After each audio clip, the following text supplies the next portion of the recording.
Thanks. Here, let me toss you a candy. No, that was a good throw. Almost hit the... Be a sweet show. Okay, so let's see. We were talking last time about, I think we were talking about Hermitian matrices. And, damn it, I forgot something. All right, so think. I'm going to grab some notes that I forgot.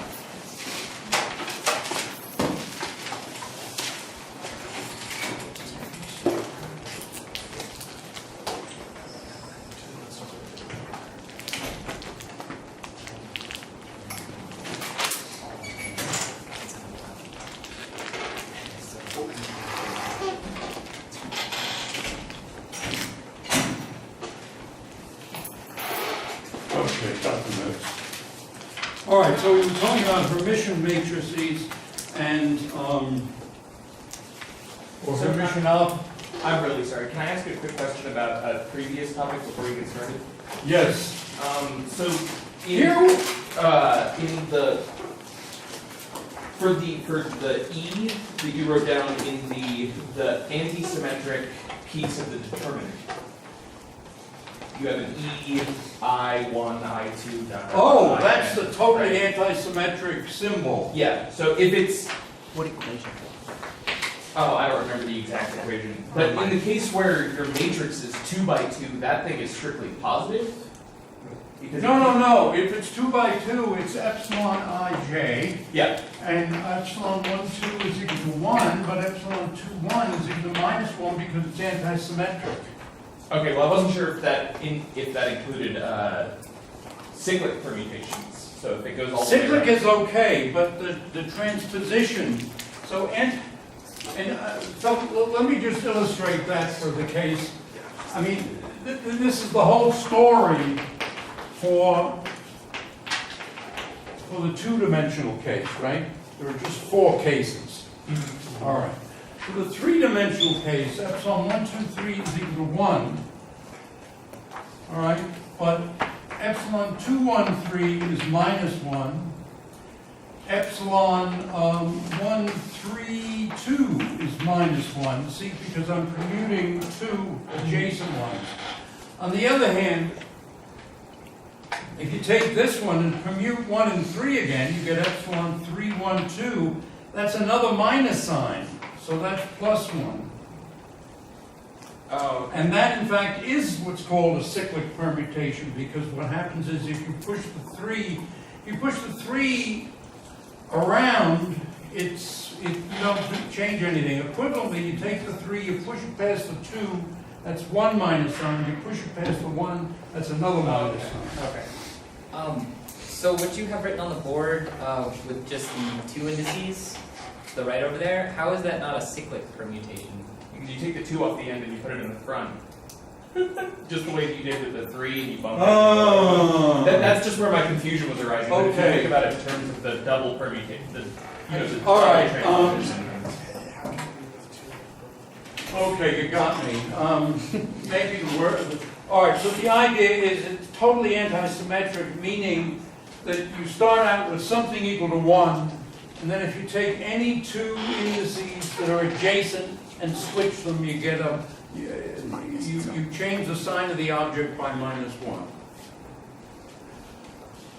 So once again, for this one, there are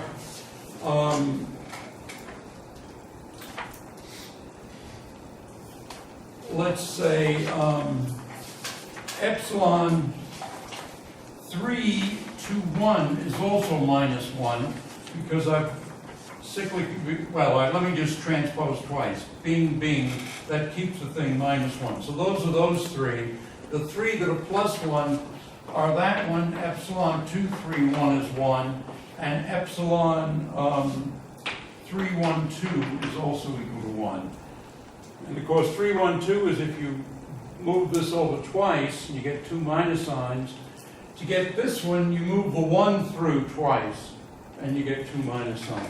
So these are the 6 possible cases for the three-dimensional, or the antisymmetric symbol with 3 indices. And the rule always is, you say epsilon 1, 2, 3, 4, 5 equals 1, and then if you screw around with these two, or whatever, any two adjacent ones, you get a minus sign.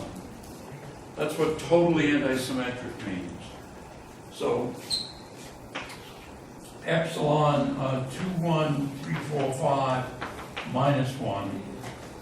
And then epsilon, on the other hand, 2, 3, 1, 4, 5. Now it's plus 1 because we're making another change there. Yes. I have one more comment. Yeah. So in the odd even case, it seemed like the cyclic permutation didn't work, and in the odd case, it seemed to work. I think that will always be the case. Even if you have E 1, 2, 3, 4, when the 4 comes here, you have to do 3 switches. So even though it's a cyclic permutation, it still be a minus. Yeah, I think you're right. That's a good observation. Let me give you a candy. Whoa, whoa! I guess the NBA is going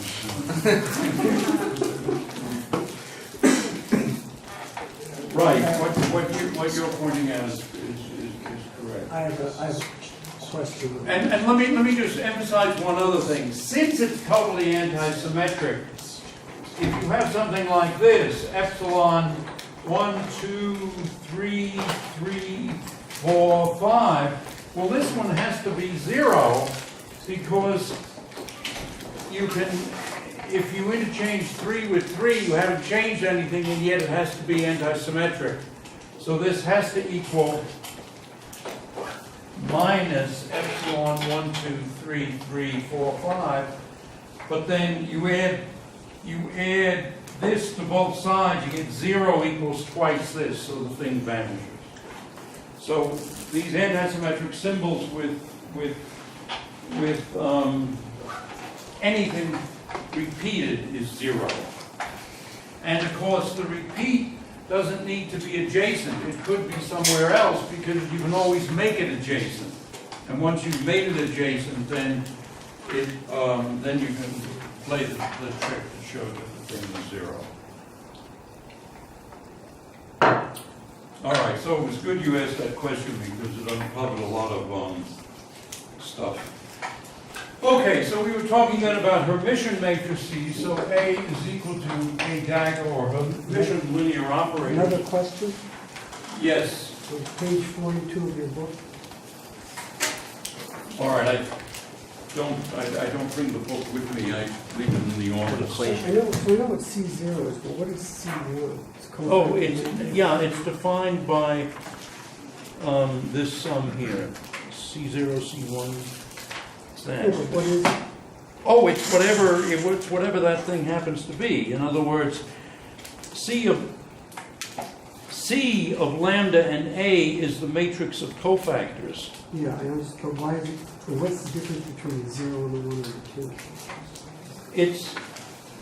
It's when you express it as a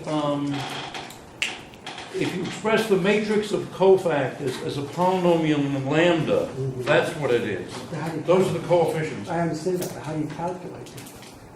Well, I mean, you don't need to know that at this stage. You just need to know that the cofactors are a polynomial of degree n minus 1. Okay. Oh, did you get a candy? Did I get it? All right, here, ready, catch. Okay. This is going to be a long day. All right, so A is square, and so A on n, it will have n eigenvalues and eigenvectors. And the question is, are they orthonormal, complete, real, or what? And what we saw last time is you take the adjoint and you notice how Dirac notation makes things so much nicer. And now you use the fact that this matrix or linear operator is Hermitian, so this is A.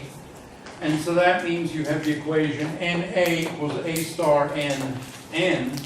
You take the matrix element with n, and you get n, a, n. Well, from, since a, n, a, the linear operator a acting on n gives you the eigenvalue a sub n, n. On the other hand, taking the inner product of this from the right, you get that, and you get, this is also an star n. So in other words, you take the inner product of this with the ket n, same as the ket n there, the ket n here, and you get an star. And so you have the equation an minus an star on n equals 0. This is never 0. Remember, eigenvectors have to be non-zero. So their inner product is non-zero, and so we say an equals an star. So all eigenvectors of a Hermitian operator are real. And this is why we cling to them so fiercely in quantum mechanics, because we want our physical observables to be real.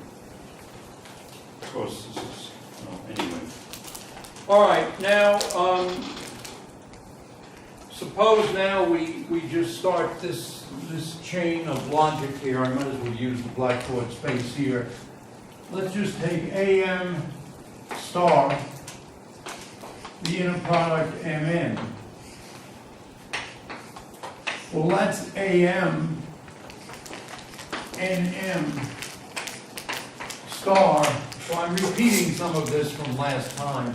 On the other hand, inside the parentheses, this is just n a m star. But that's equal to m a dagger n. On the other hand, it's Hermitian, so this is a is Hermitian, so this is m-a-n. And then a on n is a sub n, the eigenvalue. And so we've got this long chain of equations. an mn is equal to am star mn. And so we get the equation am star minus an times this inner product mn is 0. Okay.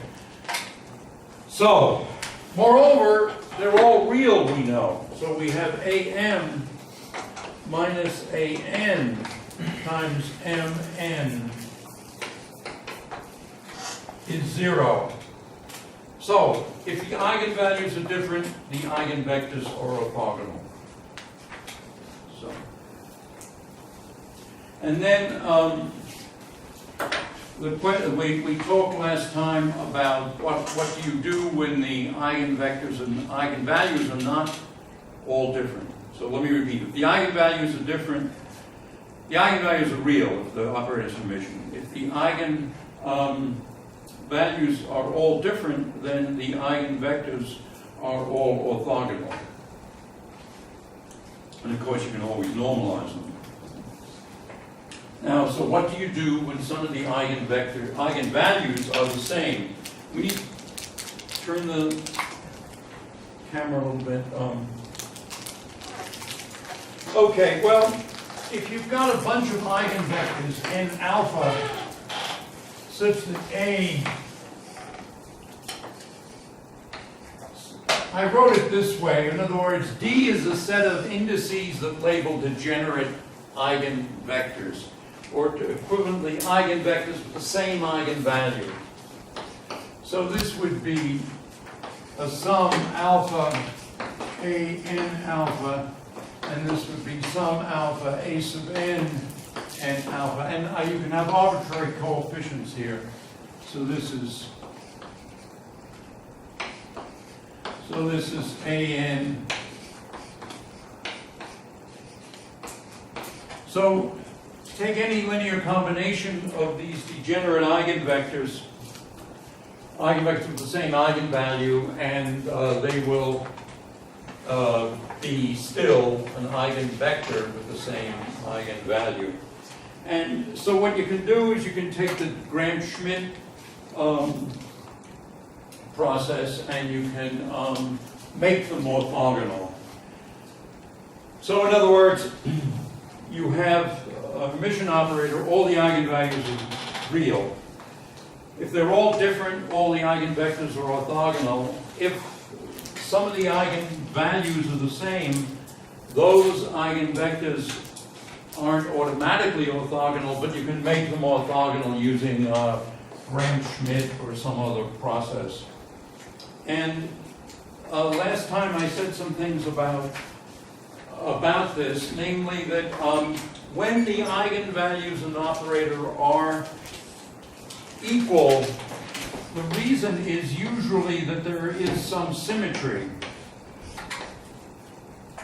Or equivalently, that UA is equal to AU, or as we say, that the commutator of U with A vanishes.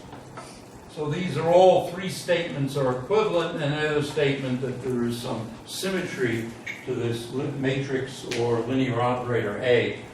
And in quantum mechanics, the example is the Hamiltonian of the hydrogen atom is spherically symmetric. The symmetry here would be the U would be a unitary operator, the rotation operator. And you rotate the Hamiltonian, or you make a rotation, unitary rotation about the Hamiltonian. It doesn't change because the Hamiltonian in the simplest form is just p squared, which is invariant over 2m, plus something like e squared if you're in MKS units, 4 pi epsilon 0 r. R doesn't change when you rotate about the origin. And so this is an example of that. And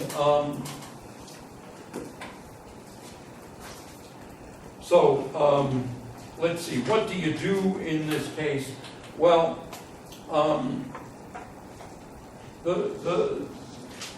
what you've got here, you see, is you've got a set of degenerate eigenvectors for each of degenerate eigenvalue, and you can make them orthogonal in many different ways. One way of making things orthogonal just from the very beginning is to say, well, we're going to add to A that's symmetrical some operator B that is really crooked. And this might be a linear combination. In the case of the hydrogen atom, it might be epsilon times the electric field dot some crazy vector, say, I don't know, L, plus epsilon times the magnetic field, or magnetic induction times some other vector N. And now we've made an operator that's pretty, a Hamiltonian, still Hermitian, but is quite crooked. Its eigenvalues will be such that we would have something like this. They'll depend on epsilon, and I can write it this way. The eigenvalues will depend on n and beta, beta being just a label to distinguish the different eigenvalues. So this is n beta of epsilon. And these n beta are orthonormal, and now you can define your nice set of orthonormal eigenvectors just by taking the limit epsilon going to 0 of n beta epsilon. So now you have a set of orthonormal eigenvectors for your operator A, and in the case of the Hamiltonian, you can do it this way or some other way. So, in other words, this is sort of one way to think physically about how you would choose or pick a set of orthonormal eigenvectors.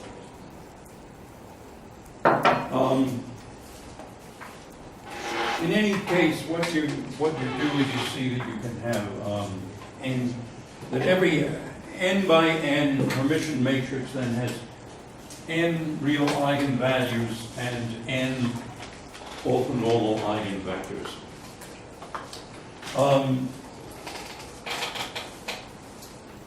Another way of thinking about this is more abstract, and I'm almost tempted to skip it, this business of the invariant space. Let's see, let me ask, should I skip it or not? I wouldn't skip it. You would not skip it? Yeah. Okay. All right, so let's, this is something that does, to some extent, belong on the other side of Lomas over in the math department. But since I've been asked to do it, I'll do it. So the idea is here we have a particular eigenvector and eigenvalue of some operator A. I've switched from A sub n to just lambda. And what I want to show is that the space of vectors orthogonal to n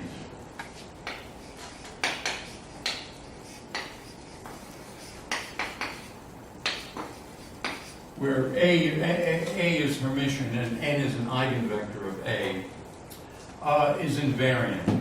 So what is this space? This space S is the set of vectors y such that yn is 0, where n is a particular eigenvector of A. So this is a certain space. This we should call this S sub n.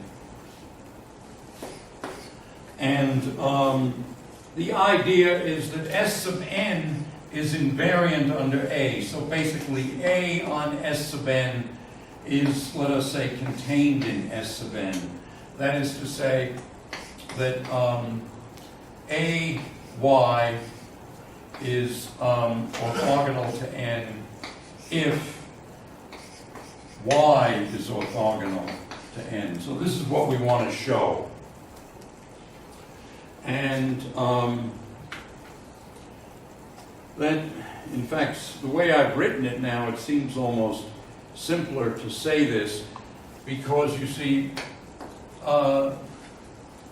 this thing is the complex conjugate of y. Well, all right, let me just do the proof that I sketched in the book. So we start out with A, n, oh, yeah, that's right. Let me do it. Well, it's the same proof. Let me just do it.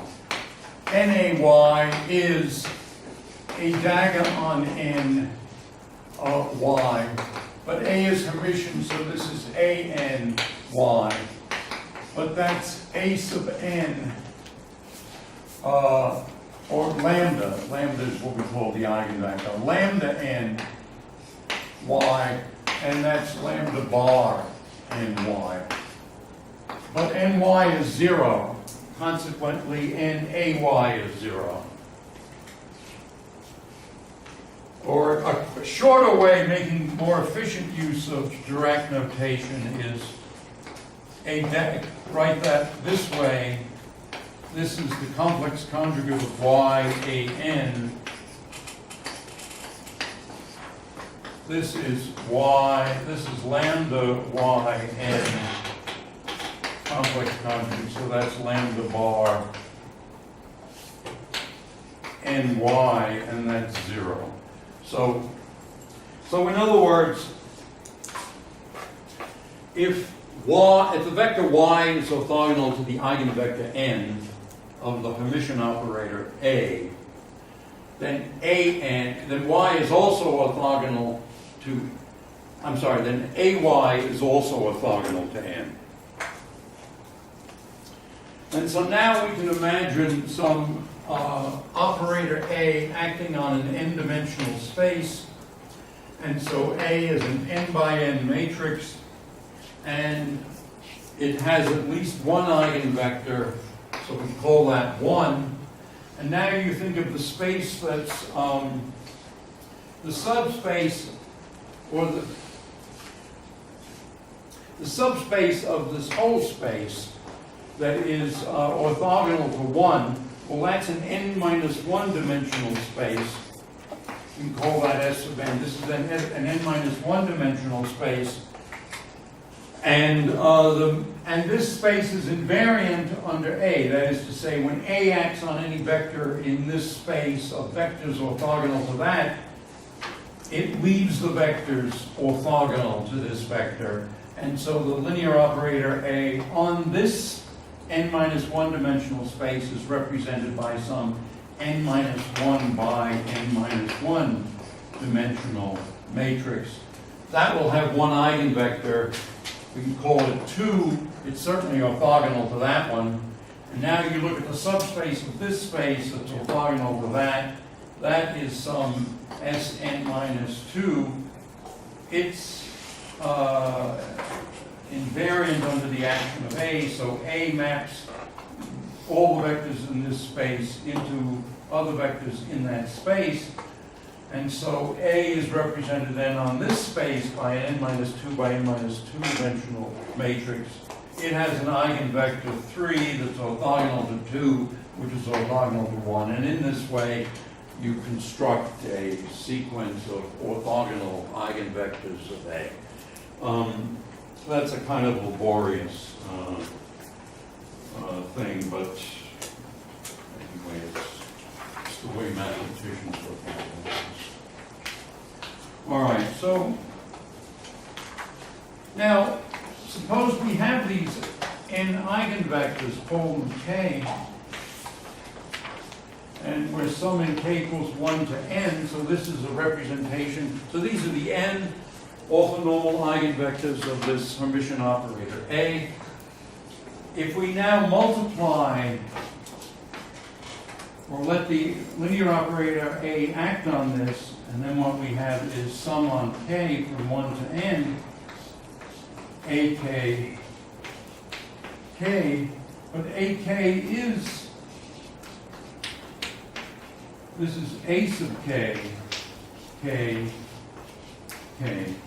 So the eigenvectors of the Hermitian operator A give us a representation of the Hermitian operator A in terms of outer products. This is this thing that we didn't know about until Dirac pointed it out to us, well, almost 100 years ago, actually. Well, maybe 90 years ago. And you can represent the operator A then as the sum of the eigenvalues of A times the outer products of the eigenvectors with themselves. And that's a very nice way of writing it. Schwinger thought of this as a representation of the operator in terms of actual experiments. So in other words, he thought of this as of course, a physical variable, but also he thought of it as a measurement operator. And this was a physical variable that could have various values, a1 through a sub n. And this outer product of Dirac-Ketz, or Ket with a bra, he thought of as a selective non-destructive measurement. In other words, you'd have a beam of systems coming in, and you'd have something that would split these systems into ones that had values a1, a2, a3 down to a sub n of this physical property A, and then this thing would be the idea would be that you let this one through and you might stop these, or you would simply divert these to a different detector or a different receptacle of some kind. And well, anyway, it's a picturesque way of looking at this representation of the operator in terms of, he wrote it up in the proceedings of the National Academy of Sciences, and he also wrote a book. He wrote a couple of, well, it's a pity he didn't write more books, actually. Yeah. So I'm trying to separate a couple ideas here, I think. We can have a Hermitian operator with degenerate eigenvalues, Right. and the eigenvectors corresponding to those aren't necessarily linearly independent.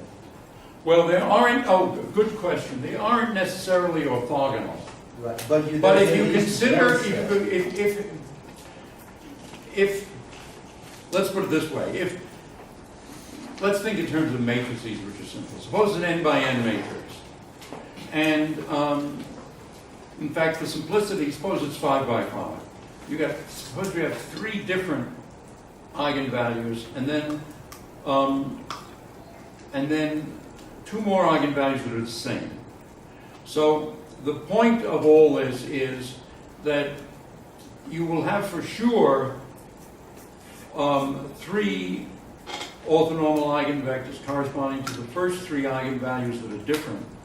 And then you will also have a 2-dimensional space of eigenvectors that will be orthogonal to the first 3, and that will all have eigenvalues equal to that 4th eigenvalue. And then you can, of this 2-dimensional space, you choose whatever 2 orthogonal eigenvectors you want. That's the idea. And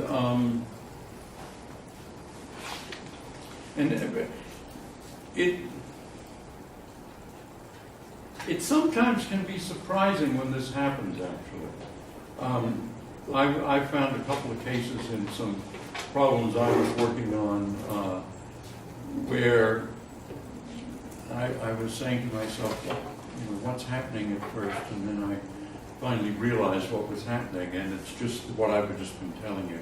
But did you have another question? Well, I was wanting to go back to your A of epsilon here. So it's not going to be necessary. Okay, can we rotate the camera, and let me give you a...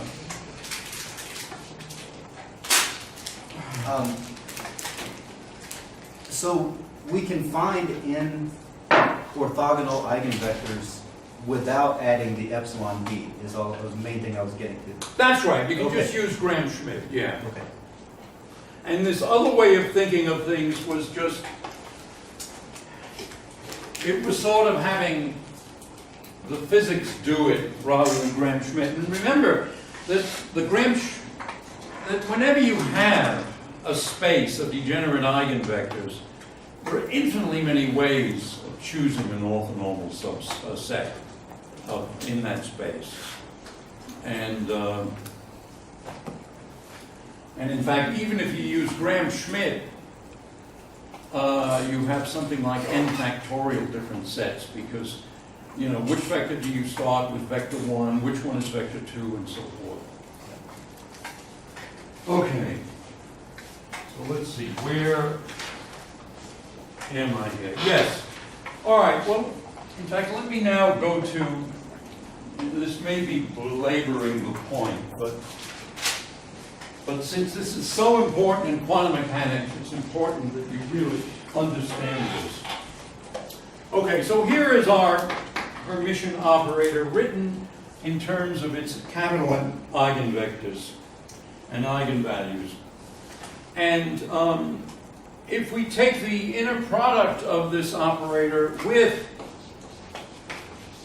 its eigenvectors, then of course what we get is we would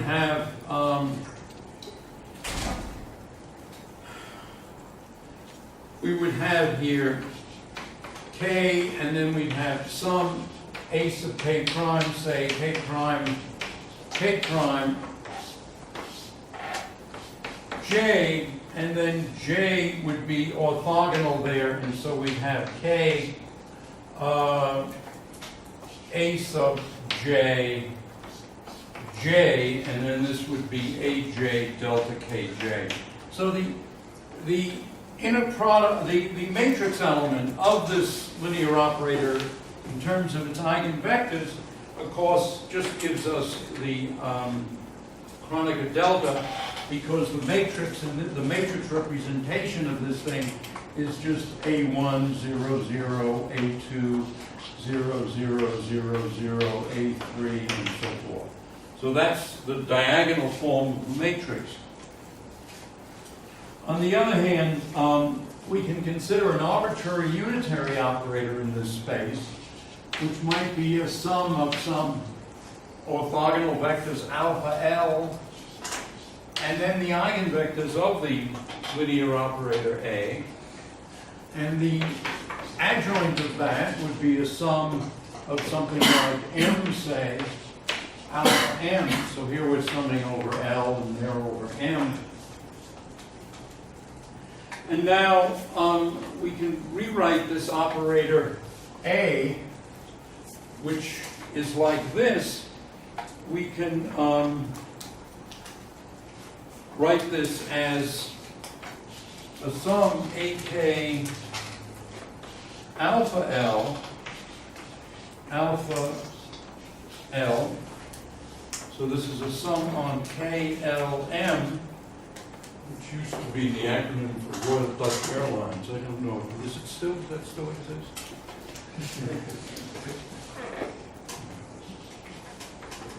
Much safer than Malaysian Airlines.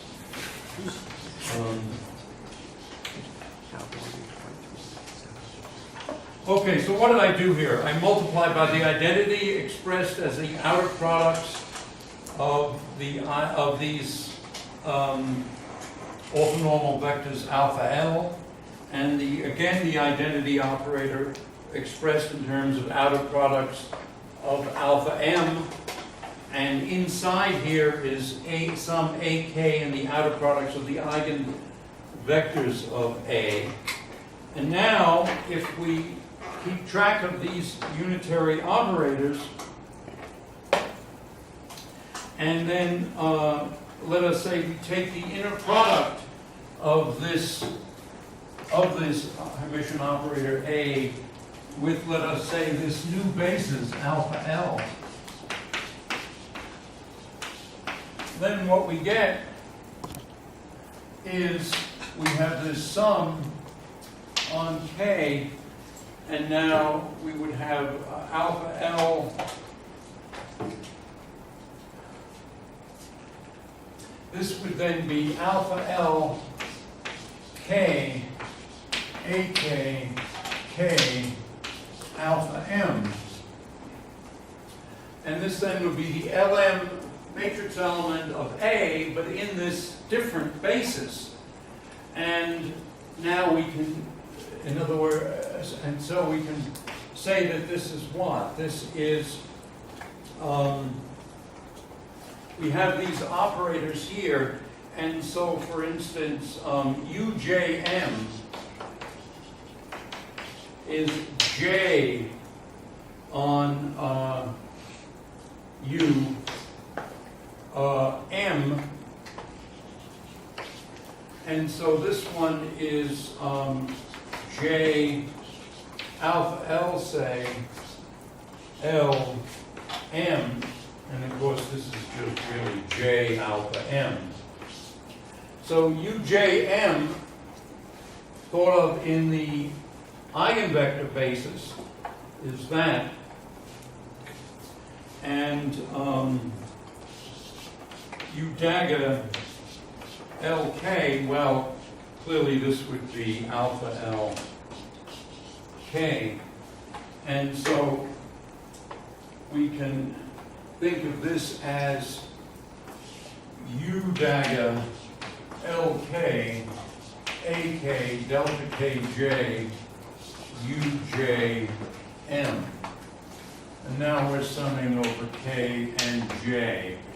And so this is the matrix element in the other basis, and it's a unitary operator, the adjoint, a unitary matrix adjoint. This is the matrix form of A in its eigenvector basis, and then this is another unitary matrix. And so, in general, what this is saying is that I wanted to write A in an arbitrary basis is U dagger A diagonal U, where U takes us from one basis to the other. Here it's taking us from the eigenvector basis to this arbitrary basis. All right. Okay, so the basic thing then is Hermitian operators have real eigenvalues, all the normal eigenvectors. They can be diagonalized by unitary transformations in this way. And notice, since it's unitary, it's U inverse ADU, or equivalently multiplying through by U inverse from the right and U from the left, we have U, a arbitrary basis, U inverse is equal to U inverse is 1, U inverse, which is 1, just A diagonal. So the diagonal form of the matrix is the matrix in an arbitrary basis times what this is called a similarity transformation. Transformation to the diagonal form. You remember before we were talking about matrices that were square non-defective, we could always use a similarity transformation to diagonalize them. In the case of Hermitian matrices, which are special, the transformation is unitary that takes us to the diagonal form in terms of the eigenvectors. Okay, and this was all for complex arithmetic. If we go down to real arithmetic, then what we have is that the operator A that's Hermitian, so this is A complex conjugate transpose. If we go to real numbers, then complex conjugate doesn't matter, and hermiticity is equivalent to be the matrix being symmetric. So if the matrix is real and symmetric, then it's Hermitian. And now, what can happen? Well, a real and symmetric matrix then can be diagonalized by a real unitary matrix, which is to say an orthogonal matrix. So if A is real and symmetric, then you can say S in, well, I just got through saying that it was orthogonal, so let me write it as an orthogonal matrix. So O transpose is AD, transpose being the inverse. The other possibility is that another possibility is A is imaginary and anti-symmetric. Then again it's Hermitian, because A star transpose, well, A star is minus A transpose, but it's anti-symmetric, so transposition introduces another minus sign. So this is A dagger equal that. So two kinds of Hermitian matrices that we particularly like are ones that are real and symmetric or imaginary and anti-symmetric. However, if you take a matrix that's real and symmetric and make a unitary transformation to an arbitrary basis, it won't necessarily be real and symmetric in the other basis, but it will be Hermitian. All right, I'm going to skip the examples and go on to normal matrices because we're trying to cover a lot of material and we have a problem section coming up. And okay, so let me now say something about normal matrices.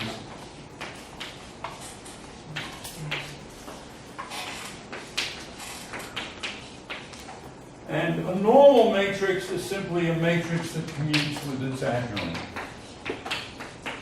And the commutator, remember, that's always defined as AA dagger minus A dagger A. So the commutator of A with B is AB minus BA. And so this is a broader class. It obviously includes Hermitian matrices because if A is equal to Hermitian, if A is Hermitian, then this is just A squared minus A squared, which is obviously 0. But if A is unitary, then this is the identity minus the identity is 0. So normal matrix, so all unitary matrices and all Hermitian matrices are normal, but normal's a little bit bigger. A bigger class. And it's a quite special class. And let us, in fact,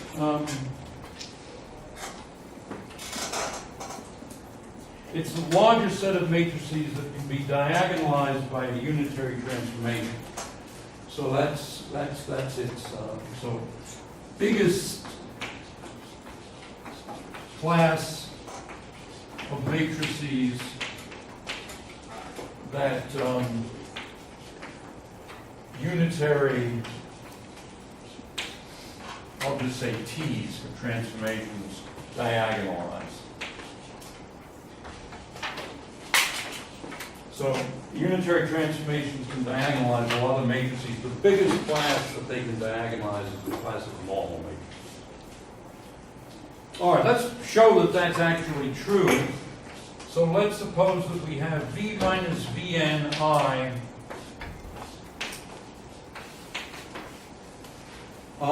These normal matrices are automatically square. I didn't.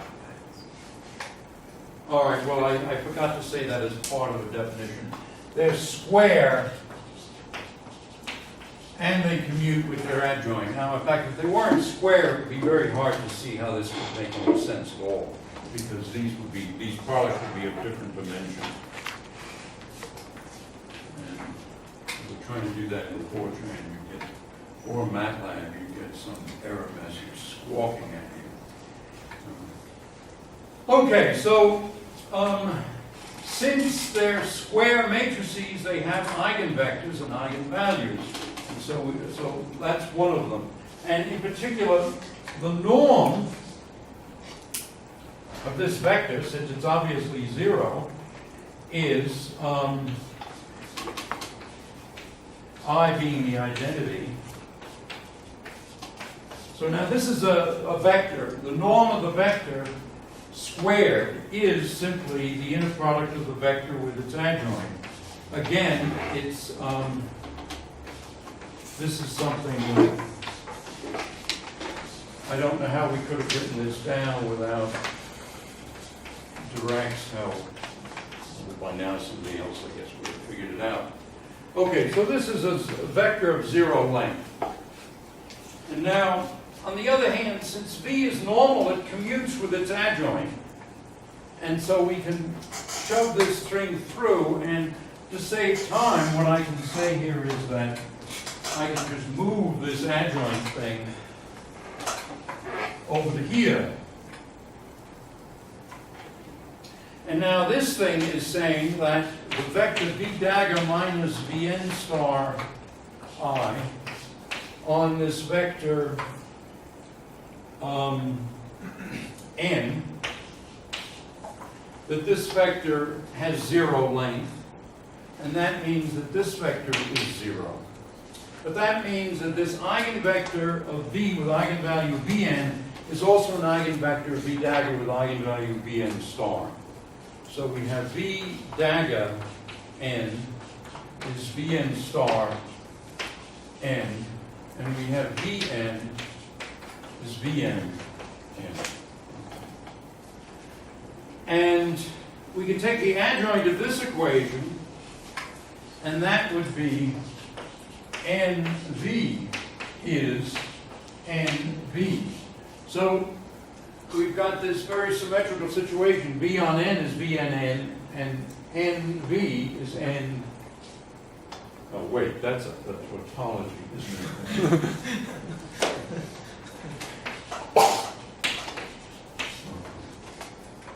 Okay, so now we can take the inner product of this with m, and we have NVM is V.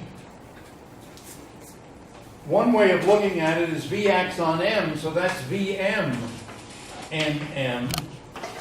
On the other hand, the other way of looking at it is we just take the inner product with M, and this is Vn NM.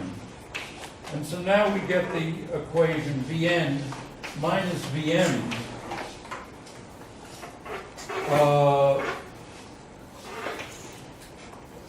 Well, I wrote it somehow NM You know, I think we've got a typo here. This should be NM equals 0. Although it would be certainly true the other way, so it's correct, but just silly. So what does this tell us? This says that any two eigenvectors with different eigenvalues of a normal matrix has to be orthogonal. So if Vn is not equal to Vm, then Nm is orthogonal. So the eigenvectors corresponding to different eigenvalues are orthogonal. Well, let me just get some water. So what you can do is the same thing you did for Hermitian operators, namely just say that we have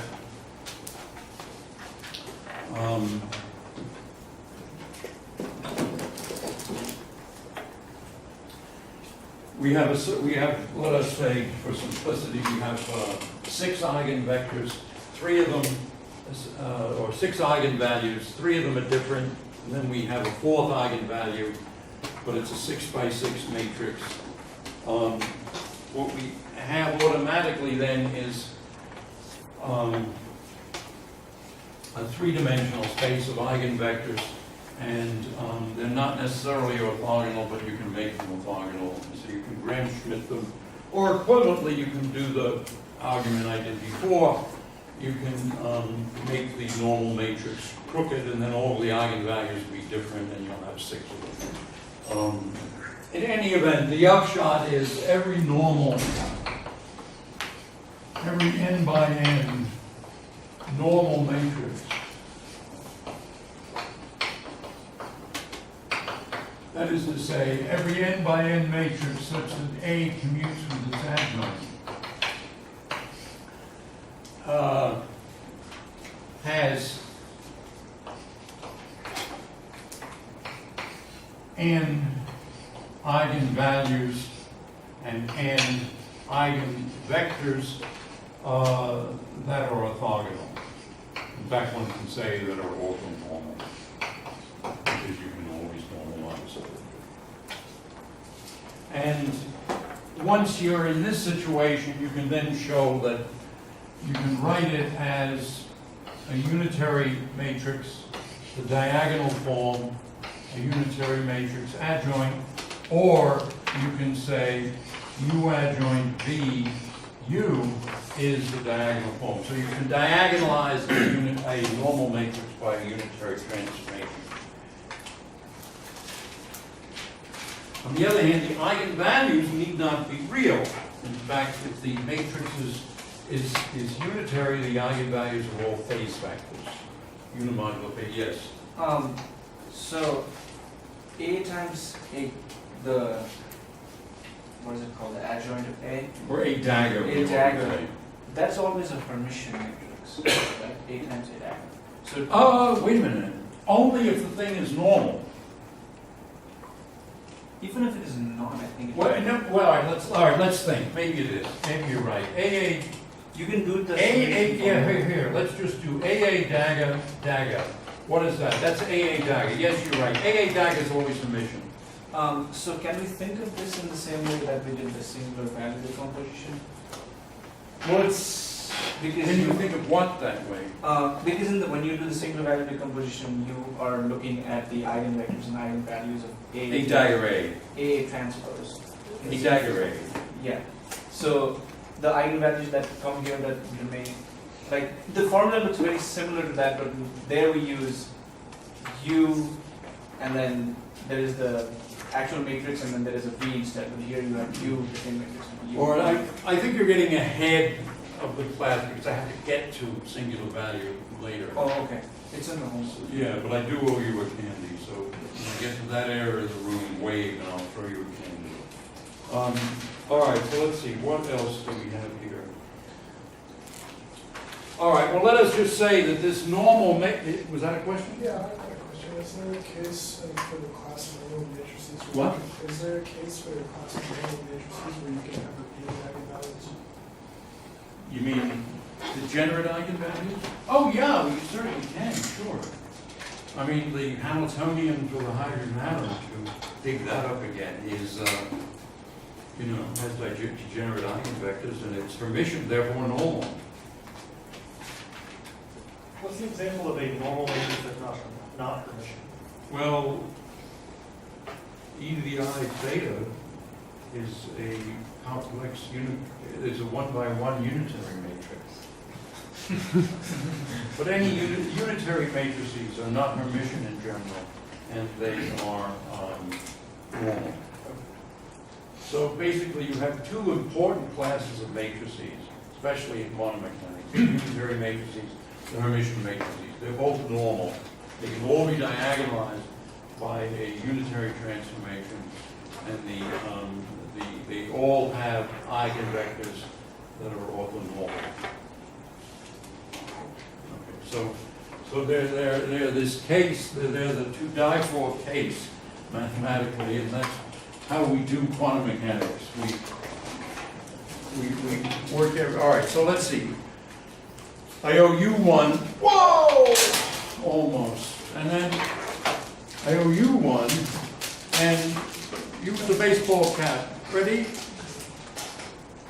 All right. Okay, sip of coffee. All right, so let me see if I can get through to.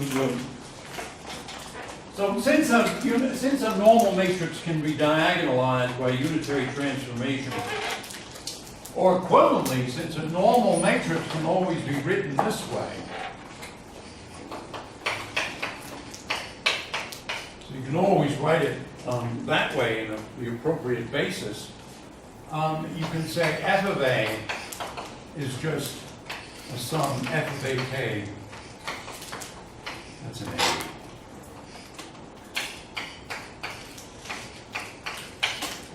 Okay, so that's all right. Now the rest, I'm going to skip the next example. All right, the next topic though is. This is one that we make a lot of, we talk about a lot in quantum mechanics, namely, if two matrices commute, that is to say, AB minus BA is 0, these are said to be compatible. That's the term in at least some formulations of quantum mechanics. And if you have two, in particular, if you have two normal matrices that commute, and you can say that they're compatible, and since they're normal, they have complete sets of orthonormal eigenvectors, and suppose you have A on U is equal to ZU, so U is an eigenvalue of A with an eigenvalue of Z. Notice I use Z being possibly complex, or to indicate that it might be complex because this thing is normal, and so it needn't be, the eigenvalue needn't be real. So we have ABU is equal to BAU, this is because they're compatible, but this is ZBU. And now we have the statement that if U is an eigenvalue A with eigenvalue Z, and A and B are compatible, then BU is also an eigenvalue of A with eigenvalue Z, same eigenvalue. So we've got a species of degeneracy automatically happening here. That is to say, A has one eigenvalue, eigenvector U with eigenvalue Z, well it automatically has another one, namely BU with eigenvalue Z. And what we can do in general is say, well, we can arrange for A and B to have complete sets of orthonormal eigenvectors. All right, so let me go to the next step logically here. Namely, let's notice that since, let's see, what did I was using U as eigenvalues of A in that example, but now I want to write A as a sum on n, 1 to, let us say, big N, A sub n, eigenvalue A sub n, A sub n. And so this is, the A's need not be real low because we're talking about a normal matrix. Now we can take the matrix element of the commutator of A with B, and that vanishes because they're compatible. And on the other hand,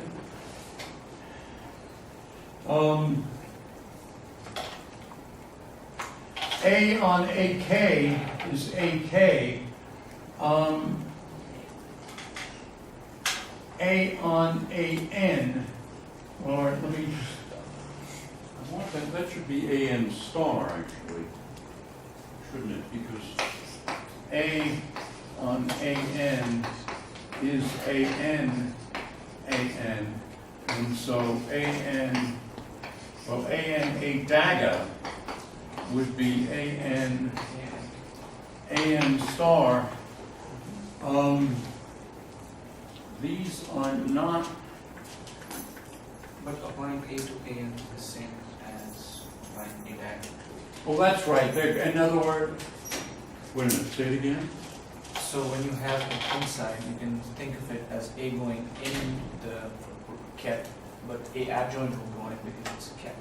So Yeah, but it would be the dagger.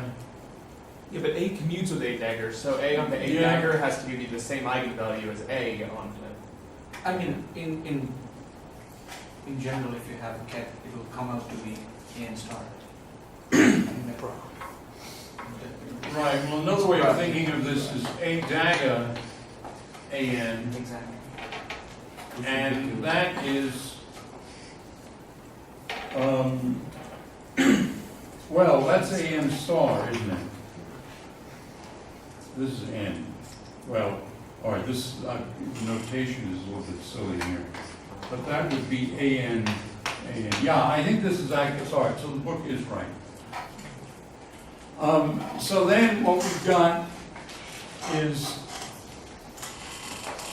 AN minus AK, whoops, sorry, AN B AK. And now then, if the point is that if these eigenvalues are different, then this has to vanish. So if AN is not equal to AK, that implies that AN B AK is 0. And so if the eigenvalues of A are non-degenerate, then B is diagonal in this basis. And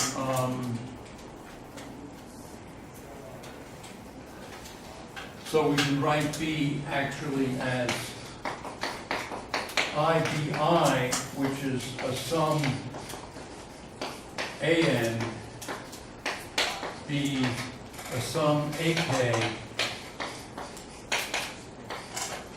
and this thing is a sum AN, well, I'm just rewriting this twice.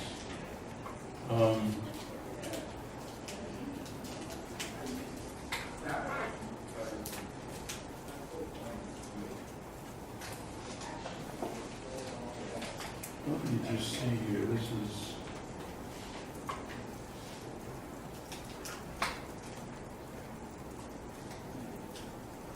well, I'm a little puzzled as to why, there may be a typo here. ANB, well, I'm just rewriting it, AK. So we can certainly write it that way.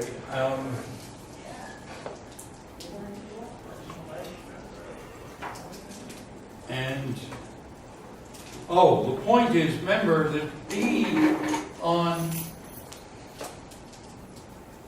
let me see, are these,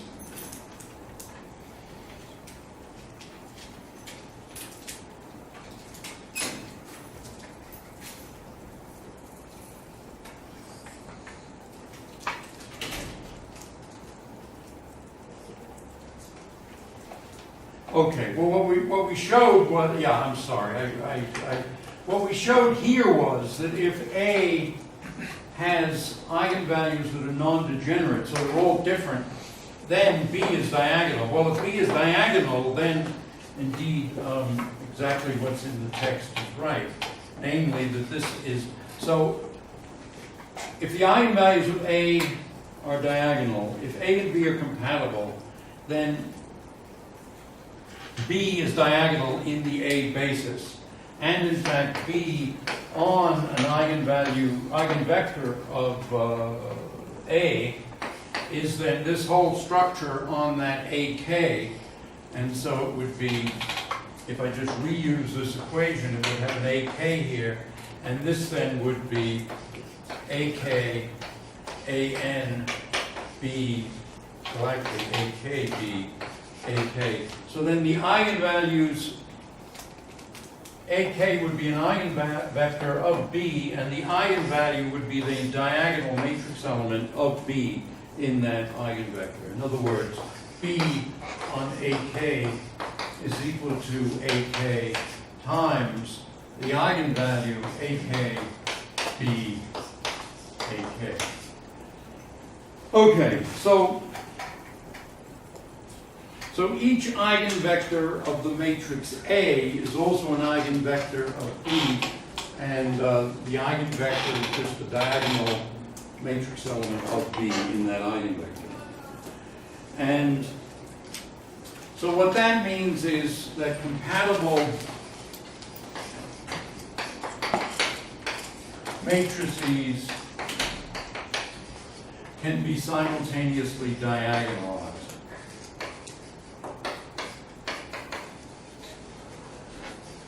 Simultaneously diagonalized. If one of them has non-degenerate eigenvalues, at least. If, on the other hand, the eigenvalues are degenerate, then it might have degenerate eigenvectors, and then we can't quite carry through this argument.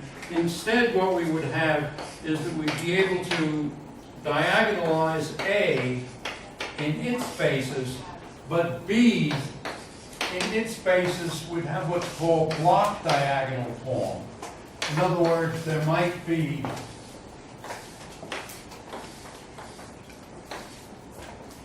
so in this case, the B is 3 blocks corresponding to 3 eigenvalues of A, and these are various eigenvectors of B. But Why is that called diagonalized if it's not diagonalized? it's called block diagonal. So block diagonal means everything's 0 except for these blocks on the diagonal. Yeah, but so the statement is that compatible matrices can be simultaneously diagonalized. So shouldn't the entries only be on the diagonal, not? Well, yeah, but give me a second so let me just finish.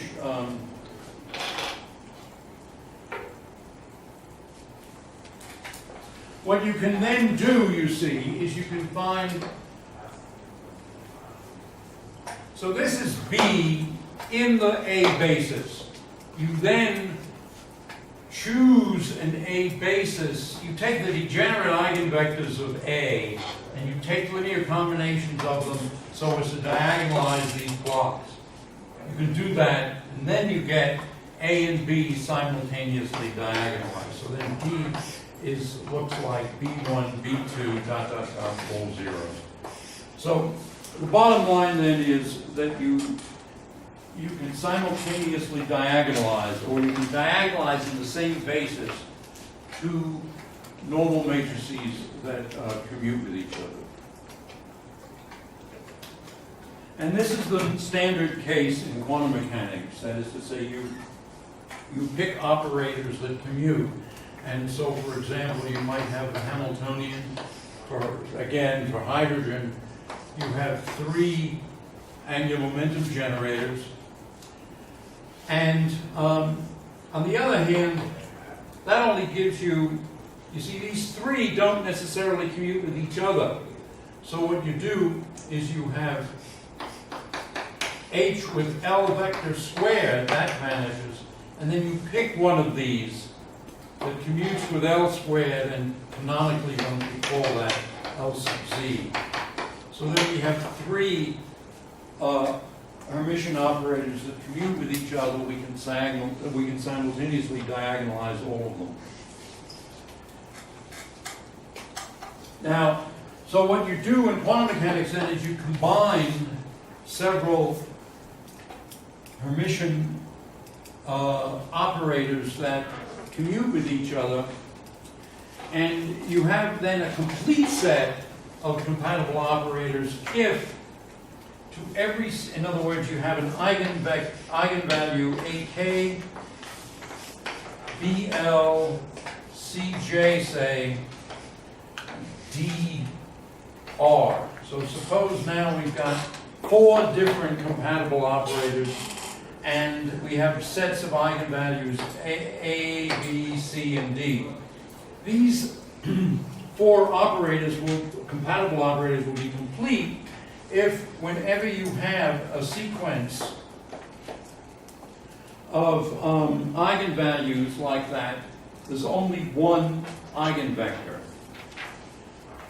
So in other words, in the case of hydrogen, once again, suppose you look at the n equals 2 level and you specify j equals 1 or L equals 1, or L equals h bar if you want, or L squared equal to 2h bar squared.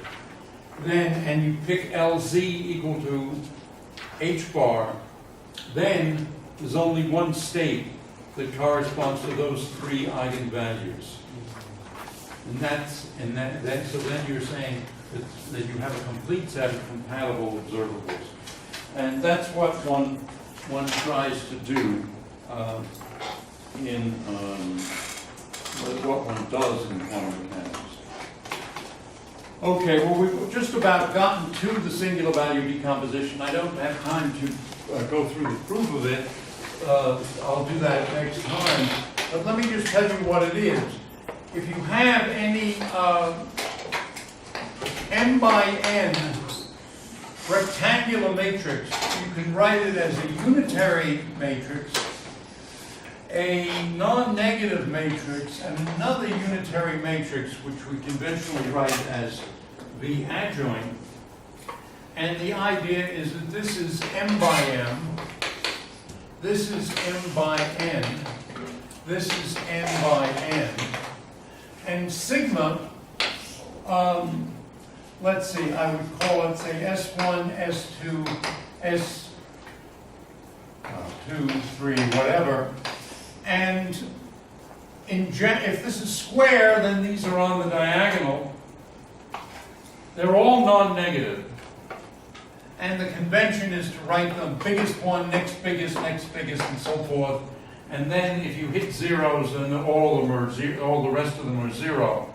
Now, if this is m by n, well, it may turn out to be, say, 2 by 3, in which case the singular values go along here, and all you have are zeros here, because there is no main diagonal. Or if instead of being 2 by 4, say, it's 4 by 2, then the matrix looks like this, the singular values look like that, and they're all zeros here. So that's the statement, and this is sort of, in a certain sense, you can say that all of linear algebra is the singular value decomposition. Or it's hard to think of anything in linear algebra that's not summed up in the singular value decomposition. And MATLAB has a very simple way of calling it. All you do, let me see where I have it written down. It's typical of MATLAB, the command is very, very simple. Something that somehow mathematics never learned about simple commands. Okay, you just say USV equals SVD of X. So you define some matrix X, and then you just say USV is S equals SVD of X, and MATLAB will spit them out. So since you're all students at UNM, you can go to you can Google UNM IT, and then you, in fact, UNM IT software download. You get to a certain page, and then you just log in, and you click. You say your Mac, Linux, or Macintosh, or PC, and you can download MATLAB for free. And you should do that. I was going to say something about that. Unfortunately, the IT department does not keep up to date, and MATLAB has changed its web pages. In fact, it may be that it changes the web pages every 3 or 4 weeks, but certainly every year or two, and the IT department just doesn't keep up. So the instructions they give you aren't quite what you need. And so you're going to have to do some extra clicking, but I think you can figure it out. All right, I guess that's, any more questions?